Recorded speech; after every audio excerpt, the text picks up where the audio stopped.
CSR, SSG, ISR। गर्मी मुझे भी हो रही है, मैं एक रुमाल लेता हूँ, सोचता रहता हूँ। ठीक है, समझ आ गया? हाँ जी, आया या नहीं आया? नहीं आया तो हाथ उठा के बता दो। डंडे के जोर पे तो कुछ भी नहीं हो रहा, और किसको आ गया है तो हाथ उठा दो। ठीक है, लेकिन देखो बात ये कॉन्सेप्ट को समझा दिया था। कॉन्सेप्ट का मसला है या इम्प्लीमेंटेशन का मसला? इम्प्लीमेंटेशन। कॉन्सेप्ट तो पता है, जो रेस्टोरेंट वाली हमने एग्जाम्पल पढ़ी। ठीक है, अच्छा, अब देखिए वो हम कर लेंगे कवर, उसका इतना मसला नहीं। अभी जो टॉपिक एम जो था वो ये था, कवर हमें करना एपीआई फैचिंग। एपीआई क्या होती है, कोई बता सकता है?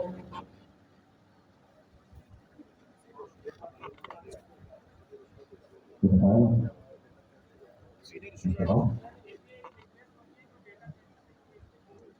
एपीआई एक रिक्वेस्ट होती है जो कि डेटाबेस से डेटा ले आती है। कौन कौन इस बात से एग्री करता है? ठीक है, अच्छा मुझे ये बताएं, एक एप्लीकेशन है, उसमें कितने कंपोनेंट्स इन्वॉल्व होते हैं? मिसाल के तौर पे एक कंपोनेंट हमने जैसे नाम दिया डेटाबेस, इसके अलावा मजीद और कितने कंपोनेंट्स हैं जो कि इन्वॉल्व होते हैं पूरा एक प्रोसेस चलाने में? डेटा आया या डेटा गया, कोई बताए? बताओ भाई, पता कुछ नहीं है। रैंडम गेस तुक्का लगाओ। जी बताएं। सॉरी, तीन कंपोनेंट, तीन है, ये अच्छी बात थी। इनपुट आउटपुट का यहाँ पे कॉन्सेप्ट नहीं, आप बताएं करिए।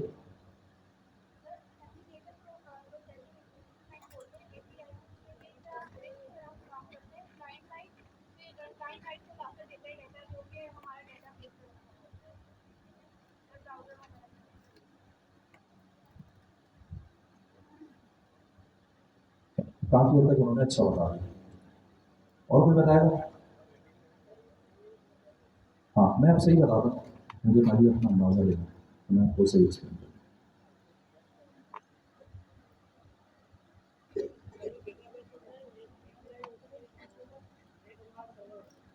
अच्छा चलो, कोई खड़े होकर जगह पे बताएं, कोई सवाल है? एक डेटाबेस होता है हमारे पास, हम्म, एक एपीआई होती है जो डेटा लेकर आती है, और एक सर्वर होता है हमारे पास ठीक है, जहाँ पर डेटा आता है। अच्छा चलिए, मैं स्क्रीन शेयर कर रहा हूँ 2 मिनट में। दानियल बंद हुई है?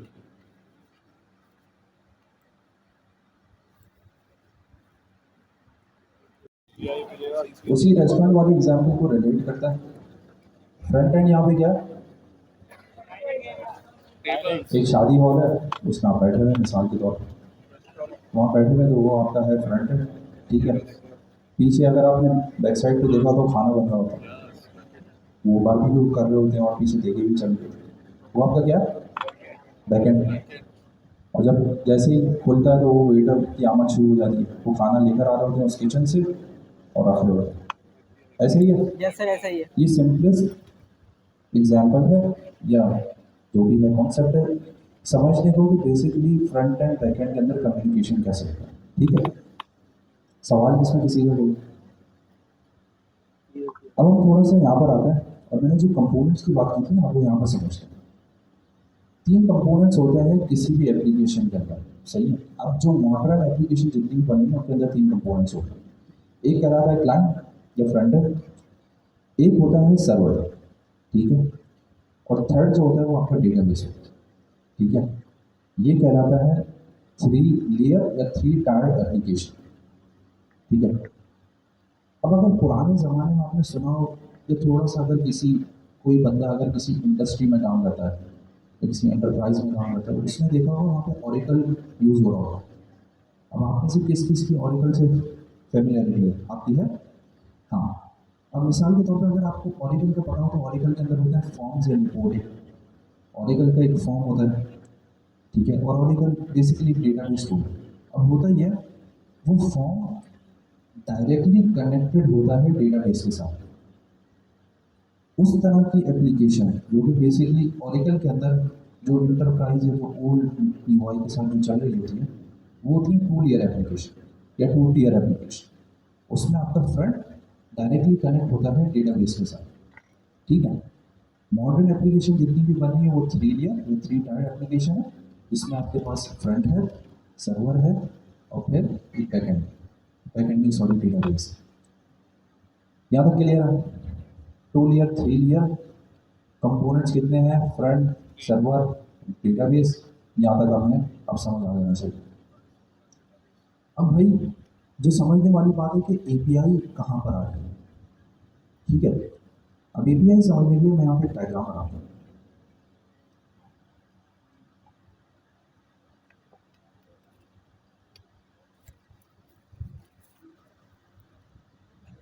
नजर आ रहा है?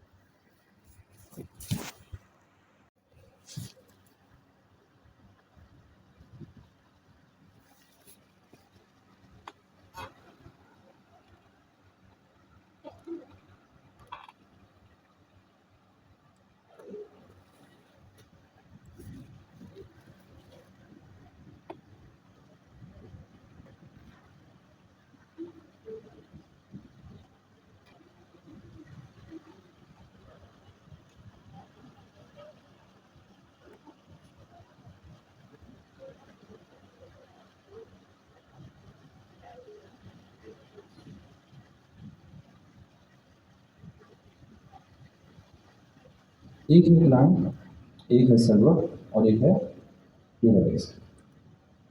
जो क्लाइंट और सर्वर के दरमियान जो कम्युनिकेशन हो रही है, ठीक है, वो जो कम्युनिकेशन जिस पर्टिकुलर चीज़ के थ्रू हो रही है उसे हम कहते हैं एपीआई, एप्लीकेशन प्रोग्रामिंग इंटरफेस, ठीक है। अब इसको मजीद ब्रेकडाउन होता है। जब भी आप किसी वेबसाइट पर जाते हैं, मिसाल के तौर पर इसी को मैं अगर थोड़ा सा जूम करूँ, ब्राउजर जूम नहीं आ रहा, चलो। अच्छा, ये ऐप ब्राउज़र है, मैं इसको कॉपी करता हूँ इसके लिंक को, और मेरे पास यहाँ पे VS कोड की फाइल है।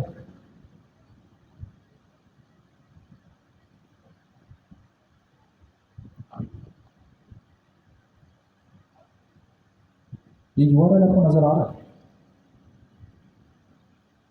थोड़ा सा टाइम दे।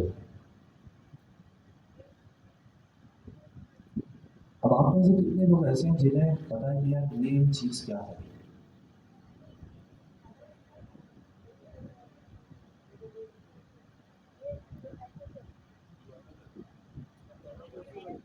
Transfer protocol.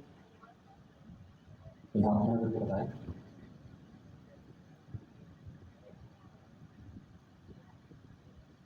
बताओ।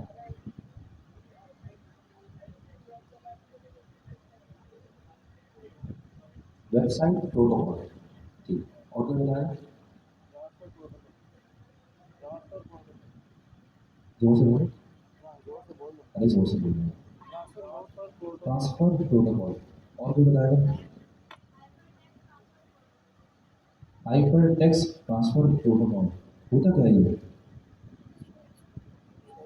में कोई भी चीज़ शेयर करने को। और फिर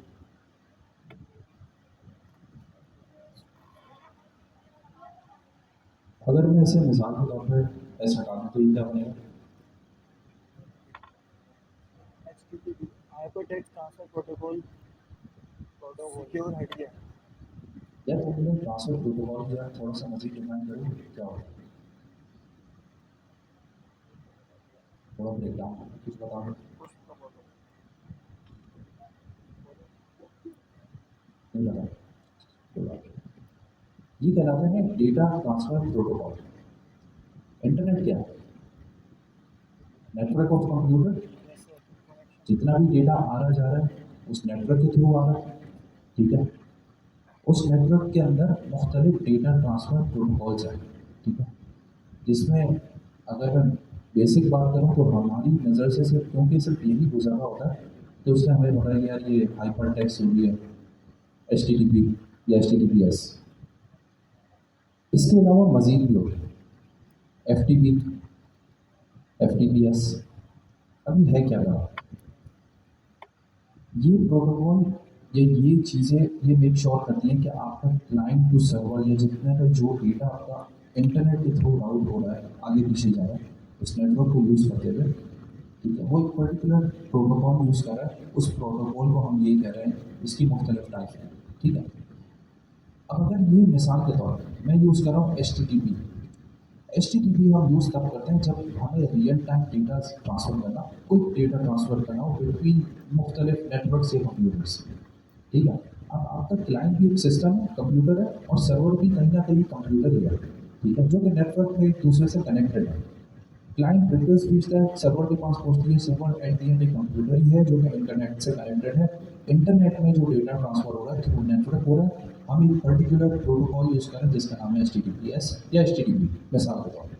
अभी यूज़ क्यों करें? क्योंकि ये सबसे ज़्यादा एफिशिएंट प्रोटोकॉल है डेटा ट्रांसफ़र के लिए, सॉरी, डेटा ट्रांसफ़र के लिए पर्पज़ है, डेटा ट्रांसफरिंग के लिए थ्रू द नेटवर्क, ठीक है, इन रियल टाइम। ये पहली चीज़ है। अगर मैं किसी और प्रोटोकॉल की बात करूँ, एफटीपी, वो है फाइल ट्रांसफ़र प्रोटोकॉल। उसमें जो डेटा जा रहा होता है, जो ट्रांसफ़र हो रहा होता है, वो in the form of file, ठीक है? अब उसका मसला क्या है या वो क्यों यूज़ नहीं कर रहे हैं? मिसाल के तौर पे यहाँ पे एफटीपी क्यों नहीं आ रहा है? ठीक है? वजह ये है कि सबसे पहले तो ये है कि इसमें बेसिक रिक्वायरमेंट है कि जो भी डेटा ट्रांसफ़र होगा in the form of file होगा। दूसरा ये कि थोड़ा-सा जो है ना इसमें लेटेंसी ज़्यादा है, थोड़ा-सा टाइम लेता है डेटा ट्रांसफ़र में, ठीक है? इसलिए ये कॉमनली यूज़ हम वेब एप्लीकेशन के लिए यूज़ नहीं करते, ठीक है? अब दूसरी चीज़, एक है एचटीटीपी, एक है एचटीटीपीएस, दोनों में फ़र्क क्या है? सर एक में सिक्योर है। एस वाला एन्क्रिप्टेड होगा।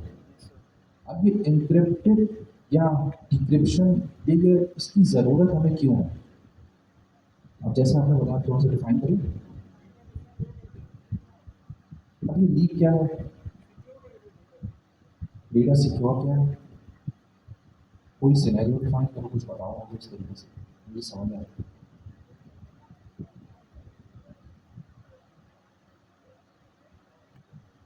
हम्म,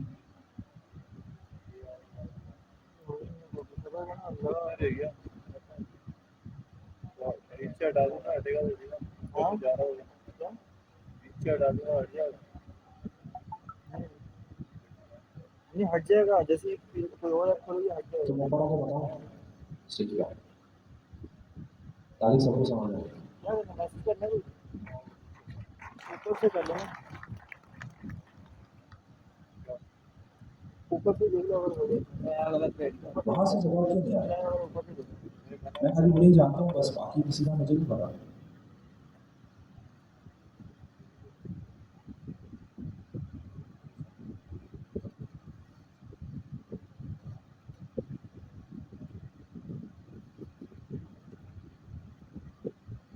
सो बेसिकली ये दोनों प्रोटोकॉल्स के बीच में डिफरेंस क्या है कि H T T P S और एच टी टी पी। जो एस है उसका मतलब ये वेबसाइट सिक्योर है। कभी आपने देखा होगा कि ब्राउज़र में कोई भी सर्फिंग कर रहे हैं, मीन्स कोई वेबसाइट खोल रहे हैं, तो कभी आपके ब्राउज़र में वार्निंग दी होगी, रेड पेज दिखाया होगा कि ये वेबसाइट सिक्योर नहीं है, सही है? कभी देखा है? तो उसके अगर आप लिंक पे देखेंगे ना तो वहाँ पर एच टी टी पी होता है, H T T P S नहीं होता। अब एस क्या है? एस हमारे पास, जैसे भाई ने कहा कि हमारे इंक्रिप्शन हो रही होती है, मीन्स अगर फॉर सपोज कोई वेबसाइट है जिसके ऊपर हमारे पास एच टी टी पी लगा हुआ है और आप उसको लॉग इन करने जा रहे हैं तो अपने गूगल अकाउंट से या फेसबुक अकाउंट से, तो उस पर लॉग इन ना करें। जीमेल भी आपको, गूगल क्रोम भी कहेगा कि भाई ये सिक्योर नहीं है। क्यों सिक्योर नहीं है? क्योंकि उस पर सर्टिफिकेट नहीं लगा हुआ है, हमारे पास होता है एक एस एस एल सर्टिफिकेट, ठीक है? इंक्रिप्शन नहीं होगी, डेटा लीक हो सकता है, मीन्स आपके पासवर्ड और यूज़र नेम किसी हैकर या कोई सेशंस।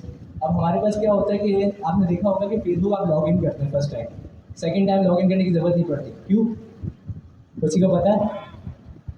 क्योंकि हमारे पास ब्राउज़र के अंदर होती है कुकीज़, ठीक है, कुकीज़ और सेशन, जिसके अंदर बेसिकली आपका पासवर्ड सेव हो जाता है। ठीक है, तो ये क्या चीज़ें होती हैं कि एक सिक्योर है और एक सिक्योर नहीं है। सिंपल इसका मतलब है। ओके, तो जहाँ आपको HTTPS दिखे तो आप बिना झिझक अपना पासवर्ड या वेबसाइट को लॉग इन करें इजीली। ओके, समझ में आया सबको?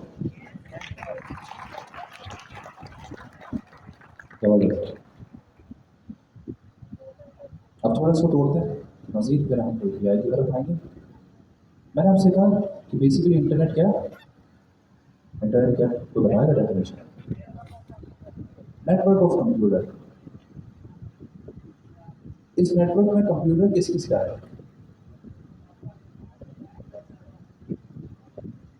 क्लाइंट और सर्वर, और कोई बताया? Every system is connected to internet. कोई बताया यार प्रॉपर्ली?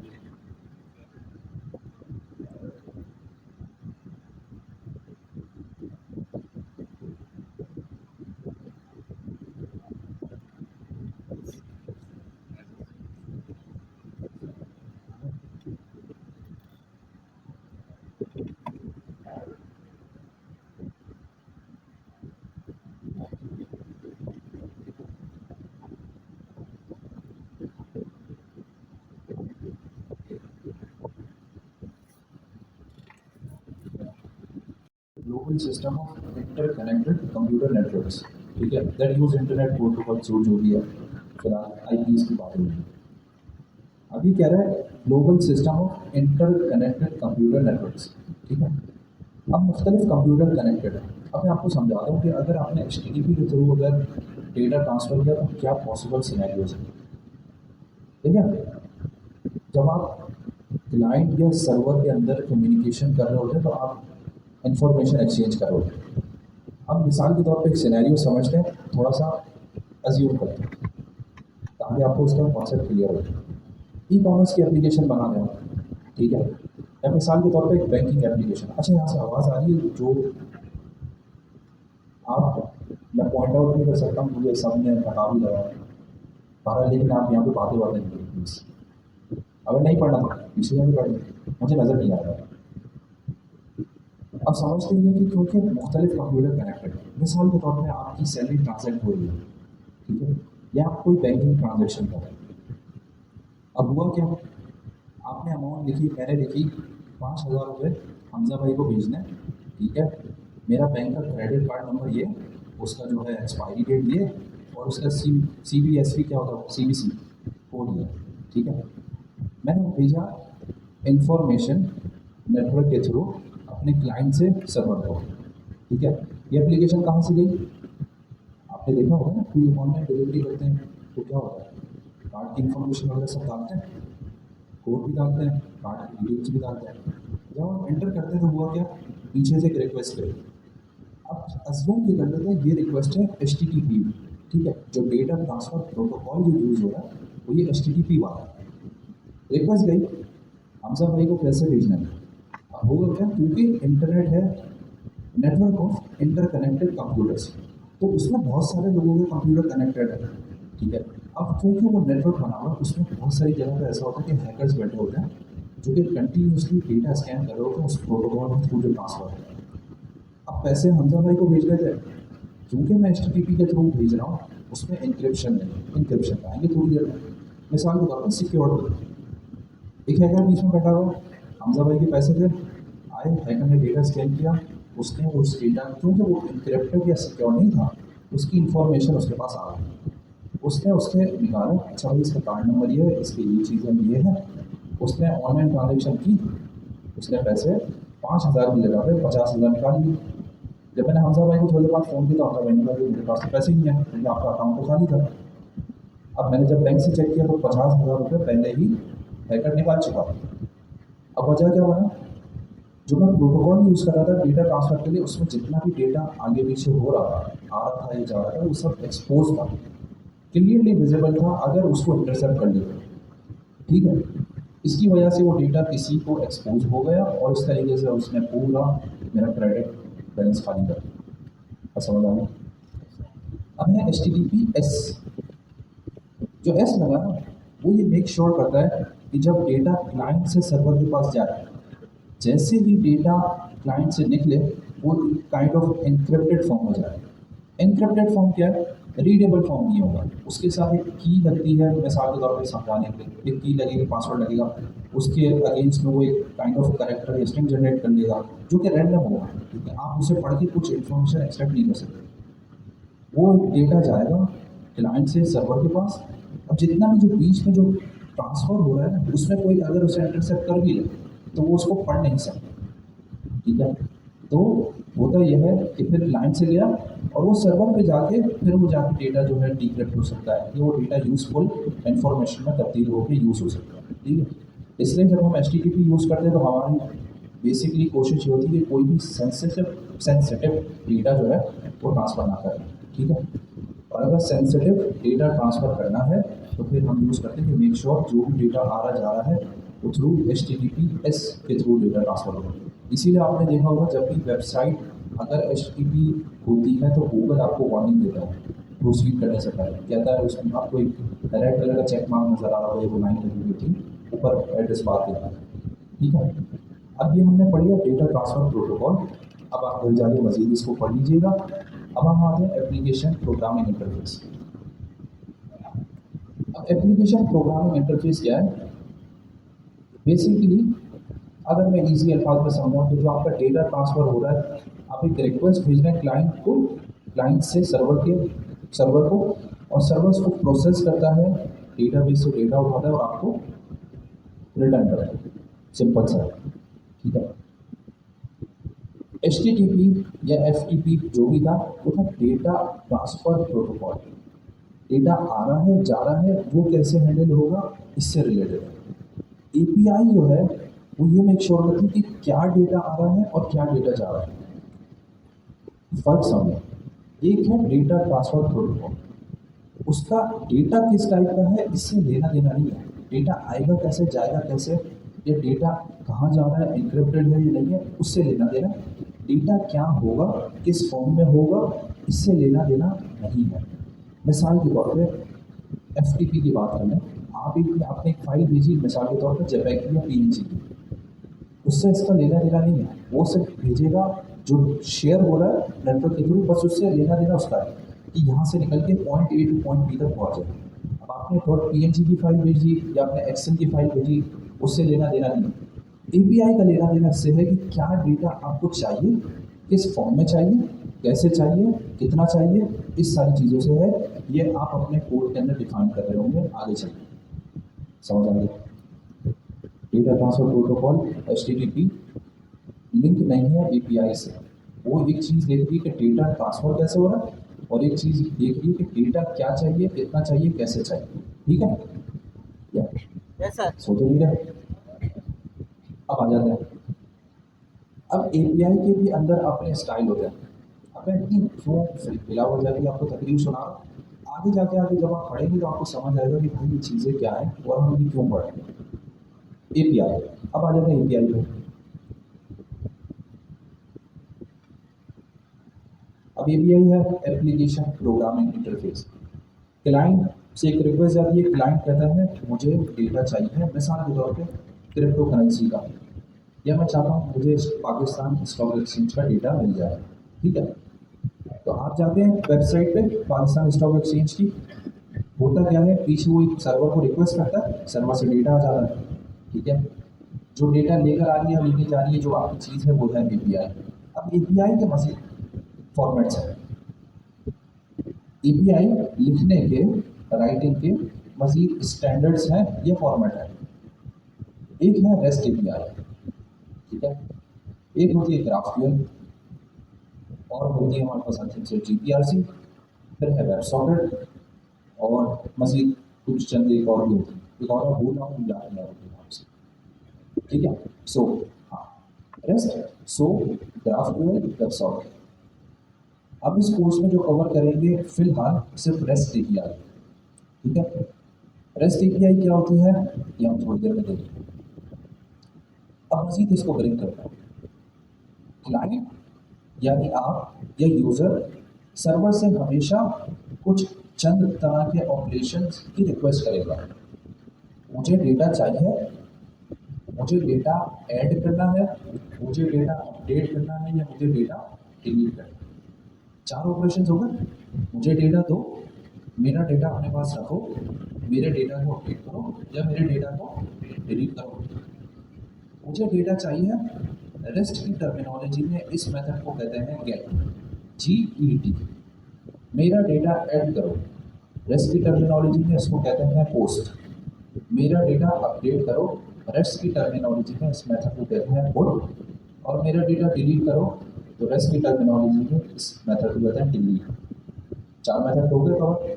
सर्वर से हमेशा मैं सिर्फ 4 ही ऑपरेशन अभी के लिए रिक्वेस्ट कर रहा हूँ, गेट, पोस्ट, पुट, डिलीट। समझ आ गया? ये अभी आपके लिए रेस्ट है, आप समझिए ये रेस्ट है। अब मैं मिसाल के तौर पे, इसमें आपको जाने की ज़रूरत नहीं है। ग्राफक्यूएल के अंदर ये टर्मिनोलॉजी चेंज हो गई। मुझे डेटा चाहिए तो मैं क्यूरी करूँगा, मुझे डेटा अपडेट करना है तो मैं म्यूटेशन चलाऊँगा, मुझे डेटा कंटिन्यूसली चाहिए तो मैं सब्सक्रिप्शन कॉल करूँगा। वो हमारे इस कोर्स का पार्ट नहीं है। हमारे कोर्स का पार्ट है रेस्ट। रेस्ट API के अंदर 4 मेथड हमें पढ़ने हैं, get, post, put, delete. Make sense?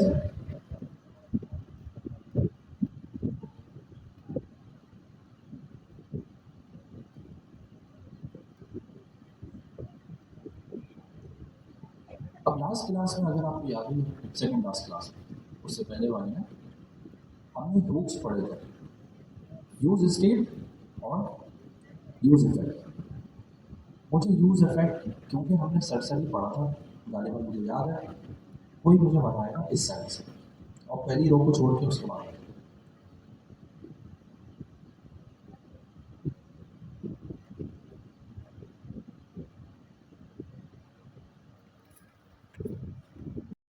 यानी ओपन API से कोई भी लेके उसको यूज़ कर सकता है, उससे डेटा फैच कर सकता है। सही है?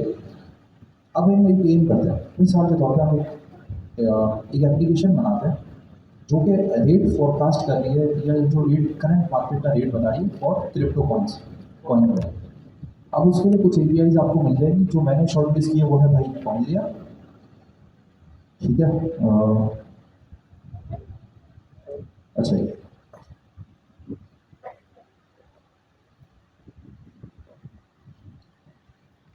ठीक है, और स्लो चल रहा है।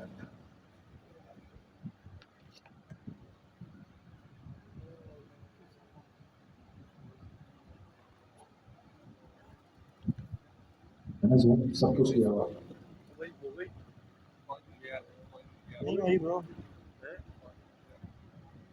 हमारी यूएसबी खराब है। एक तो यूएसबी पता नहीं क्या है, उसकी फॉर्मेट करो पता नहीं क्या हुआ।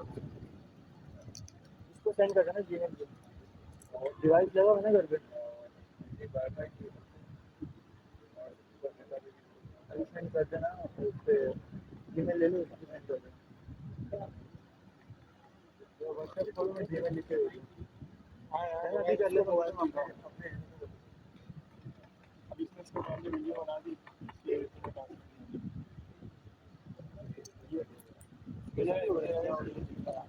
पुश ऐड करने के लिए था, पुश ऐड करने के लिए था, अपडेट करने के लिए था।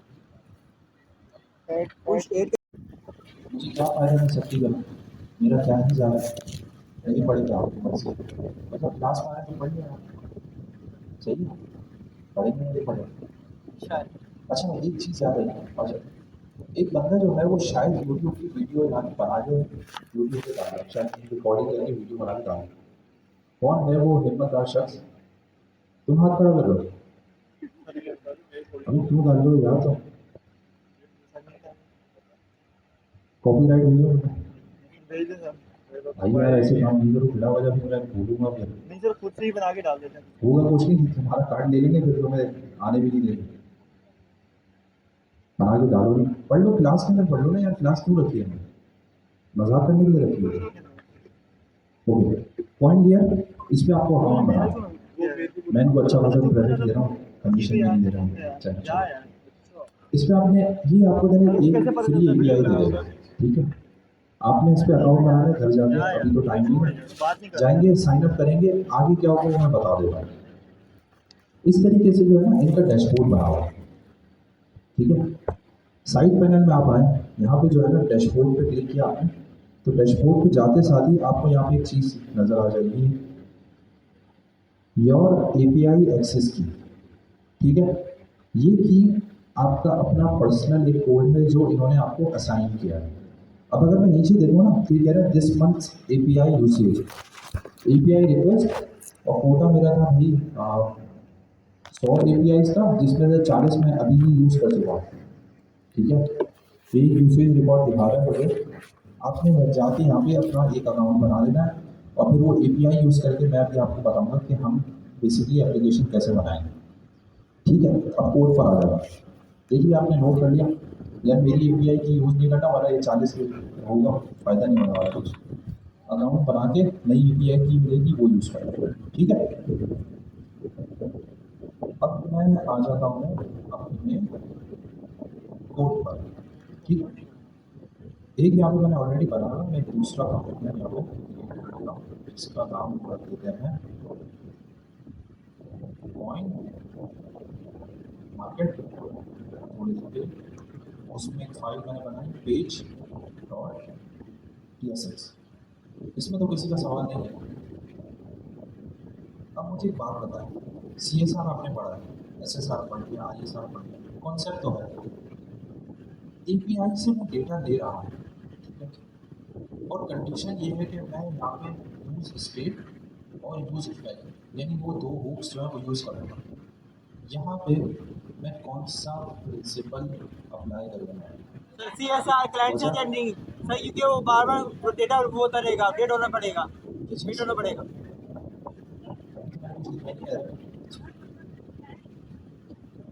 तो शुरू अभी तो एरर आया खाली। पहले तो ये कि हमें अप्रोच डिसाइड करनी है, सी एस आर है, एस एस आर है, आई एस ए जो भी है, एस एस आर। अब आपने इनसे बहुत सारे लोगों ने कहा सी एस आर, एक मतलब हाथ खड़ा करके बता दें, लॉजिकल एक्सप्लेनेशन भी दे दें इसकी। एक बंदे ने कहा कि यार बार बार डेटा अपडेट होगा। चले एक एक मिसाल के तौर पर किसी ऐसी मार्केट का डेटा है जो बार बार अपडेट नहीं हो रहा, दिन में मिसाल के तौर पर 2 महीने अपडेट हो रहा है, अब क्या करें? आई एस आर चलिए। अभी फिलहाल लिमिटेशन ये है, मैं चाह रहा हूँ हर मरतबा डेटा अपडेट हो, तो मैं यूज़ करूँगा सी एस आर। ठीक है, सी एस आर बनाने के लिए किसी भी पेज को सबसे पहली लाइन क्या लिखते हैं? Client use use client then import, क्या इंपोर्ट करें? यूज स्टेट यूज स्टेट और यूज इफेक्ट दोनों आपने कहा है। देन सर यूज इफेक्ट भी करना है आपको। यानी सोल्यूशन है, मैं पढ़ चुका हूँ। देखिए मेरे हाथ ऊपर है, टाइम हो रहा है, अब आगे बताएं। सर सर वो export call import export call और क्या बोलते हैं अपना फंक्शन।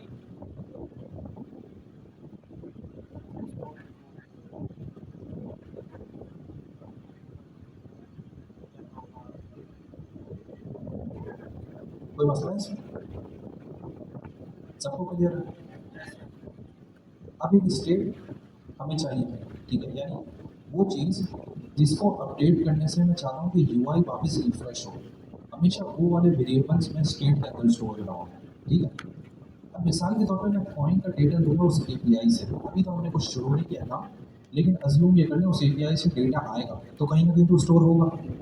उसे स्टोर करने के लिए मुझे एक वेरिएबल बनाना है। अब वो वेरिएबल मैं चाहूँगा, क्योंकि मुझे उसे अपडेट भी करना है, और अपडेट करने के बाद मैं चाहता हूँ कि यूआई रिफ्रेश हो, उस चीज़ के लिए मैं यूज़ करूँगा यूज स्टेट।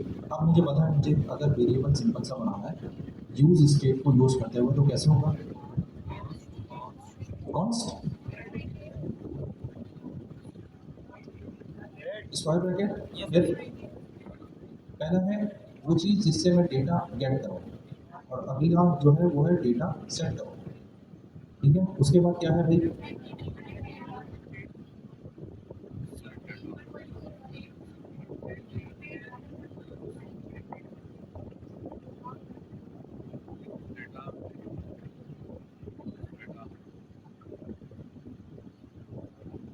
है, कोई सवाल किसी का? अगला है एपीआई कॉल करना या डेटा फैच करना। सही है। अभी के लिए हम अज्यूम ये करते हैं कि जब भी पेज लोड होगा बस तभी डेटा गेट करें। ठीक है। अब जैसे कि उन सिस्टर ने बताया कि यूज़ इफेक्ट हम तब यूज़ करते हैं जब हम चाहते हैं कि जैसे ही कंपोनेंट लोड हो वो हमेशा एक मतलब फंक्शन चलता है ऑटोमेटिकली। ठीक है। तो हम क्या करते हैं, एक यूज़ इफेक्ट को यूज़ करते हुए, उस हुक को यूज़ करते हुए उसमें फंक्शन कॉल करते हैं एपीआई से डेटा लेने के लिए। सही है। सिंटैक्स क्या है बताएं आप? Sir use use effect, effect फिर राउंड ब्रैकेट्स, फिर सर इसमें एरो फंक्शन फिर उसमें एक फेडरो फंक्शन है। उसके बाद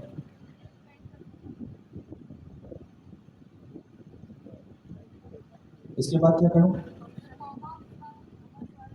ये कॉमा के बाद स्क्वायर ब्रैकेट क्यों लगा रहा हूँ? सर ब्रेक करने के लिए, क्या चीज़? सर फंक्शन को रोकने के लिए, ब्रेक करने फंक्शन को रोकने के लिए, वरना ये क्या होगा?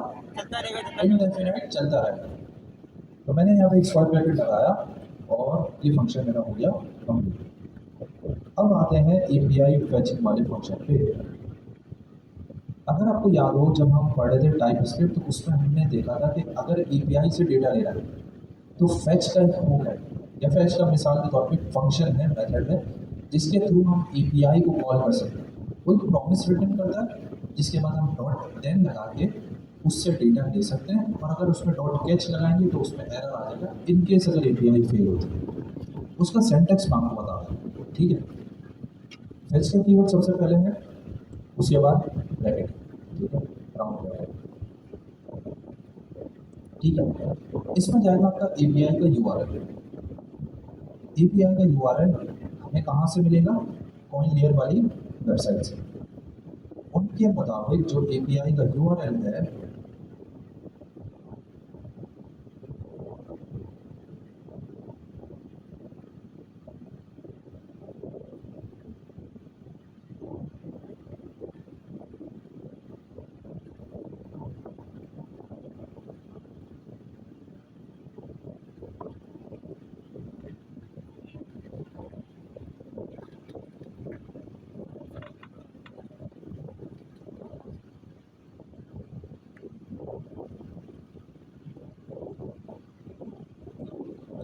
विजिबल स्क्रीन, यूआरएल है भाई http api.com/9।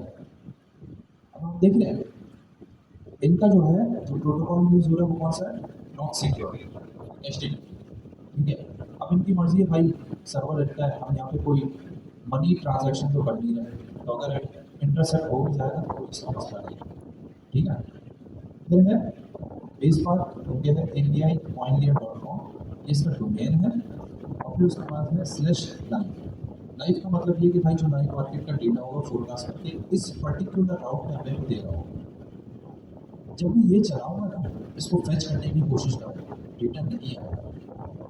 इसकी वजह क्या है कोई बता सकते हैं?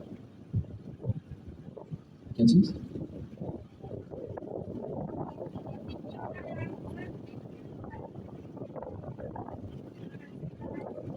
सर कहीं सेव नहीं किया है शायद। अच्छा, ये मिसाल के तौर पर सिर्फ थोड़ा सा गाइड करने के लिए एपीआई कॉल बुझेगी, रिस्पॉन्स नहीं आएगा, एरर आएगा।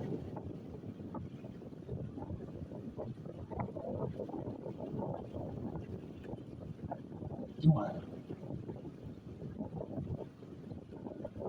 ये देखना आप, यहाँ पे दिखा रहा है दिस मंथ्स एपीआई यूसेज। अगर मैं सिंपली एपीआई हिट करूँगा तो ये आइडेंटिफाई कैसे करेगा कि ये हमजा भाई ने हिट करी है, मैंने हिट करी है? उसके लिए उन्होंने क्या दिया हुआ है? एक यूनिक आइडेंटिफायर दिया हुआ है, एपीआई की दी हुई है। हमजा भाई की अलग है, मेरी की अलग है। जब भी उस की को ऐड करते हुए रिक्वेस्ट करूँगा तब वो आइडेंटिफाई करेगा कि ये या तो हमजा भाई की तरफ से आई है या मेरी तरफ से। अगर ये मैं की पास नहीं करूँगा तो जाहिर से बात है सर्वर के ऊपर भी वैलिडेशन होगी कि भाई की मैसेज है तो एरर रिटर्न करो। समझ आ गई बात? इसका मतलब उस यूआरएल के अंदर की पास करना जरूरी है। अब आप आप ये समझ लीजिए कि सिक्योरिटी लेयर ऐड हुई है, किस तरीके से आइडेंटिफिकेशन मैकेनिज्म ऐड हुआ होगा, सही है। अगर हमजा भाई डालें तो की अलग है, अगर मैं डाल रहा हूँ तो मेरी की डिफरेंट है, आप अकाउंट बनाएंगे आपकी की डिफरेंट है, ठीक है। उस की बेसिस पे आइडेंटिफाई करते हैं कि ये कौन सा यूज़र है, उसकी मंथली यूसेज क्या है या कितनी रिक्वेस्ट कर रहा है। अब की ऐड करने का जो आसान तरीका इनकी डॉक्यूमेंटेशन है, इन्होंने जिस तरीके से बताया वो ये है, ये कहते हैं यार एज अ क्यूरी प्रैम पास करो। अब क्यूरी प्रैम क्या होगा, कैसे होगा, इसकी डिटेल में बाद में जाएगी जब हम असल में बैकएंड का काम करेंगे या लिखेंगे। इस वक्त सिर्फ सिंटेक्स याद रखो, स्लैश करके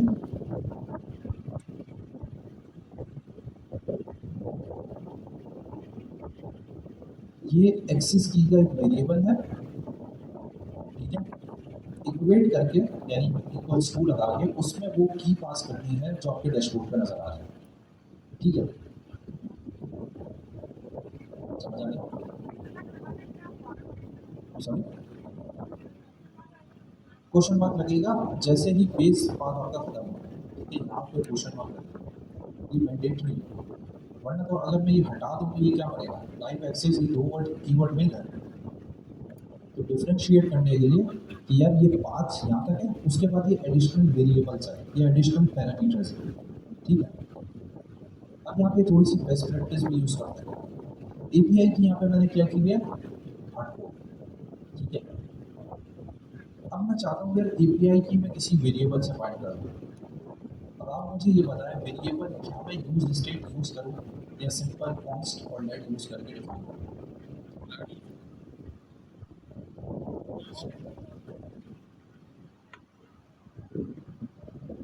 क्या कह रहा है, क्यों, वजह क्या है?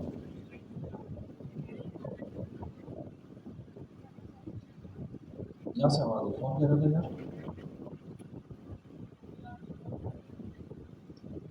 की पर्सनल है, चेंज नहीं होगी during the execution of the application, वो अपडेट नहीं होगी। डेटा क्योंकि एपीआई से आएगा, अपडेट हो रहा है हर रिक्वेस्ट पे, हर रीलोड पे, इसलिए हमने इसको यूज स्टेट में लगाया ताकि मैं इसे हर मतलब अपडेट कर सकूँ। कि एक मतलब डिफाइन हो गई, अब चेंज करने की ज़रूरत नहीं है। अब यहाँ पे मैं स्ट्रिंग इंटरपोलेशन वाले कॉन्सेप्ट यूज़ कर रहा हूँ, ये आपने पढ़े हैं, इसमें मैं डिटेल में नहीं जाऊँगा। समझ आ गया किसी का सवाल, ठीक है। अब इस फंक्शन को हम मज़ीद थोड़ा सा कंप्लीट करेंगे, ठीक है। कंप्लीट करने के लिए हमें क्या करना है मैं भी आपको बता रहा हूँ, मेरे बहुत दिन से सुनिए।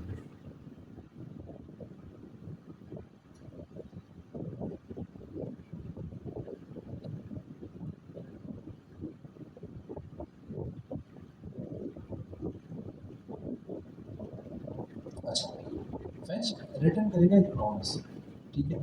प्रॉमिस आपको याद है हैंडल करने के लिए हमने डॉट देन का एक मेथड पढ़ा था पहले से, जो कॉलबैक फंक्शन है।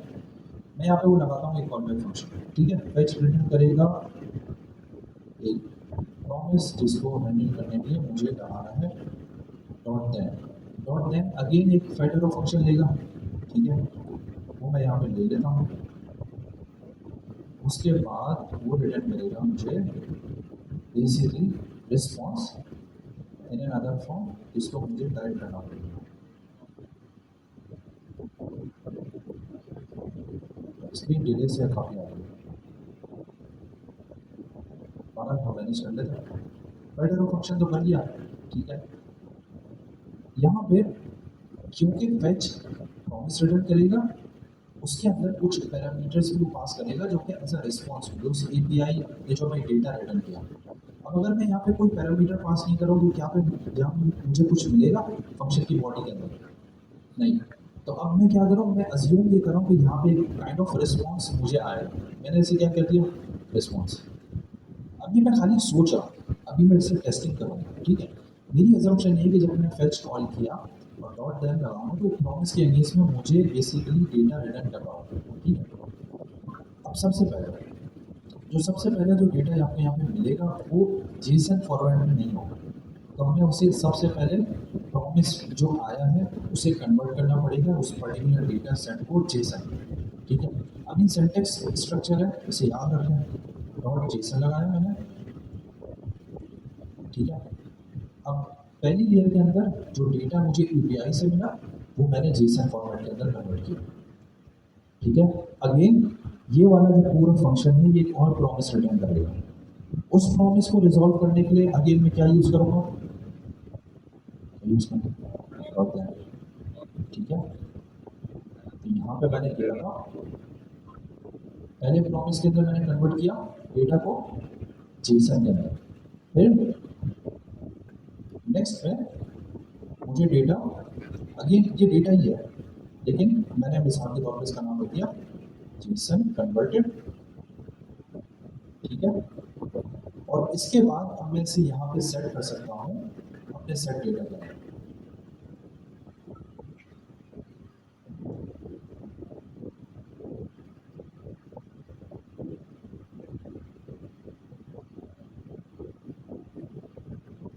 अब इसे ब्रेक करते हैं और स्टेप बाय स्टेप वापस समझते हैं।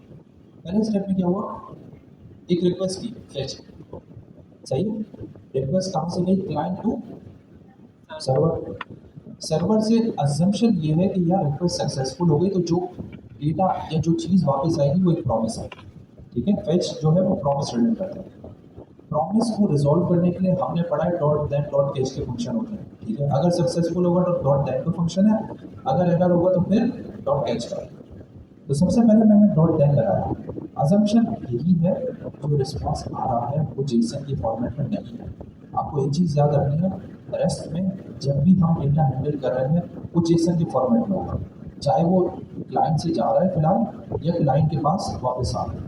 तो दूसरे स्टेप में मैंने क्या किया, जो डेटा मेरे पास आया उसे मैंने रिजॉल्व किया इसमें जेसन के अंदर, और आखिर में जाके जो जेसन कन्वर्टेड डेटा मुझे मिला मैंने उसे सेट करवा दिया इसमें अपने स्टेट के अंदर, ठीक है। यहाँ पर मैंने लिखा हुआ जेसन कन्वर्टेड। अब अजम्पशन ये है कि यार यहाँ पे अब डेटा आ गया होगा, अगर नहीं आएगा तो मेरे पास एरर मुझे कंसोल के अंदर नजर आ जाएगा फिलहाल, ठीक है। एक और वेरिफिकेशन के लिए मैं क्या करता हूँ, मैं यहाँ पे कंसोल लगा रहा हूँ, मैंने लिखा कंसोल डॉट लॉग और यहाँ पे लिख देते हैं जेसन कन्वर्टेड,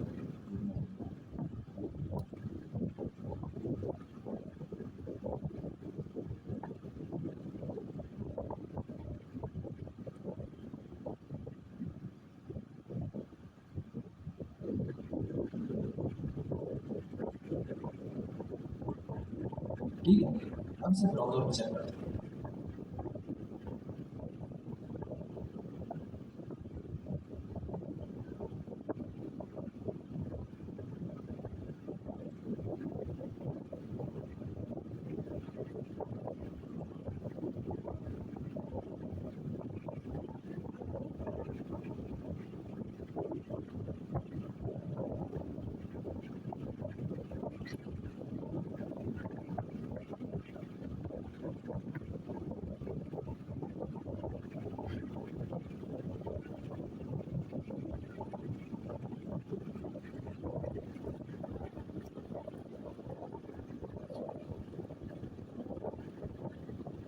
कंसोल आ रहा है, जेसन कन्वर्टेड डेटा के साथ एक ऑब्जेक्ट आ रहा है, इसको खोलते हैं, क्या लिखा हुआ, प्राइवेसी, ठीक है। ये प्राइवेसी पॉलिसी इससे हमारा लेने देना है। टारगेट आ रहा है यूएसडी, और फिर क्या आ रहा है रिस्पॉन्स में रेट्स आ रहे हैं। ये रेट्स किसके हैं, सारी करेंसी के, इसमें बीटीसी का प्रयोग है, ये ना बीएनबी आ रहा है। बीएनबी किसका कॉइन है भाई, बाइनेंस का, पता नहीं आपको, ये आ रहा है बीटीसी, ठीक है। 78,000 ज़्यादा हो गया, हमजा भाई के पास बहुत सारे हैं, हमजा भाई ने 100-200 बीटीसी के ऐसे ही चेक करेंगे, ठीक है। ये डेटा आ गया, अब डेटा आपको मिल गया, डेटा मिल गया ना, कुछ सवाल है किसी, अब डेटा को यूज़ करना है फ्रंट, ये आखिरी काम है। अब आपको ऑब्जेक्ट तो पता है, ऑब्जेक्ट डॉट की करके जो हम टारगेट करके डेटा लगाते हैं ये भी आपको आता है ना। तो अगर ये ऑब्जेक्ट है तो अगर ये ऑब्जेक्ट हमारा किस में स्टोर है, डेटा के अंदर, तो डेटा के अंदर किस जगह पे जाके रेट्स हैं, data dot rates dot BTC dot BNB dot जो भी करूँगा तो मुझे क्या मिलेगा, उसका रेट मिल जाएगा, मिल जाएगा। अब मुझे फ्रंट पे क्या करना है, मैं फ्रंट पे जाता हूँ, सिर्फ यहाँ पे गया अपने पेज के अंदर, और अब मैं आता हूँ बेसिकली यहाँ पे। अब जो भी एलिमेंट रिटर्न करूँगा वो क्या है, बेसिकली UI कंपोनेंट। रिटर्न का एक फंक्शन लिखा मैंने, ठीक है। अब टारगेट करना शुरू करते हैं। तो मैं अज्यूम ये करता हूँ भाई डेटा अगर है डॉट, बताओ यार, सर वो रेट्स डॉट BTC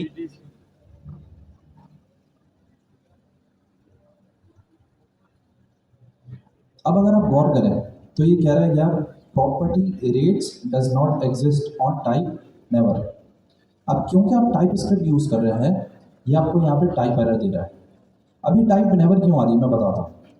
क्योंकि इनिशियली आपने बताया हुआ है कि यार जो डेटा जो है ना उसका कोई आपने यहाँ पे टाइप डिफाइन नहीं की, तो बाय डिफॉल्ट उसकी अजम्पशन क्या है, टाइप नेवर, ठीक है। एनी नहीं है, टाइप नेवर है, ठीक है। अब अगर मुझे डेटा स्ट्रक्चर इस वक्त तो नहीं पता, तो मैं इस पर टाइप बाइंड नहीं करूँगा, मैं इसे सिर्फ टेस्टिंग करने के लिए ऑन शॉर्ट नोटिस एनी कर देता हूँ उसे।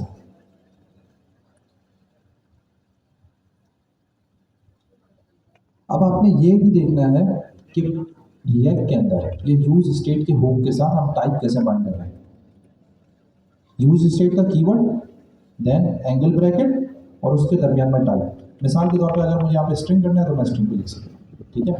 मगर क्योंकि यहाँ पे अभी एक ऑब्जेक्ट है जिसकी टाइप मुझे प्रॉपर्ली पता नहीं है, तो मैंने सिर्फ इसे डिफाइन कर दिया है। अब अगर मैं नीचे स्क्रॉल करूँगा तो आप देखिए रेट ठीक हो गया, गया, चला गया। अब मैंने यहाँ पे लिखा BTC, ठीक है। एक और ले लेते हैं, कोई और की पता है क्रिप्टो करेंसी।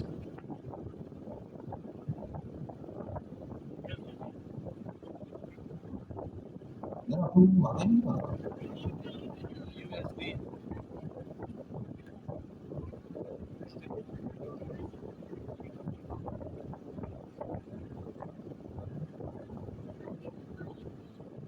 सॉरी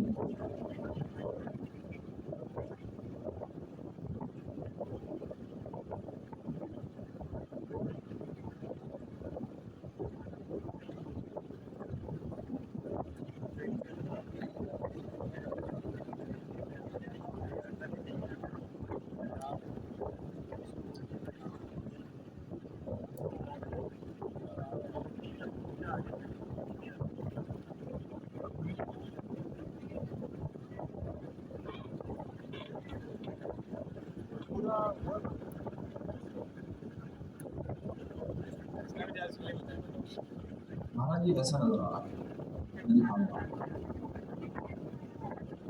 ठीक है। BTC नजर आ रहा है, उसका रेट आ रहा है। अब इसमें तालियां बजाने की जरूरत नहीं है, तालियां 12 बनाइए जब मैं असाइनमेंट अब करना क्या है। अब आपको पता चलिए कि यार कॉइन मार्केट से डेटा कैसे लेना है। अब आपको एक बहुत ही प्यारा सा डैशबोर्ड बनाना है, इसमें क्रिप्टो करेंसी आपके हिसाब से जितनी भी आप लगा सकें अच्छे से डिस्प्ले होगा उसका। अगर आप चाहें तो टेबल फॉर्मेट में बना लें, चाहें तो आप फॉर्मेट में बना लें, और इस असाइनमेंट की जो डेडलाइन है उसे 2 दिन, ठीक है। क्योंकि इसमें कुछ भी नहीं है, एक सिंगल पेज है, API बनाना मैंने सिखा दी, सिर्फ फाइंड करना है आपको, ठीक है। और ये असाइनमेंट आपको बनाना है, फॉर्म आपको बस अच्छा था जल्द आ जाएगा। नेक्स्ट क्लास में फिर हम पढ़ेंगे कि अब इसी API को यूज़ करते हुए CSR, SSR, ISC कैसे चलना है, ठीक है। बाकी फिर नेक्स्ट क्लास में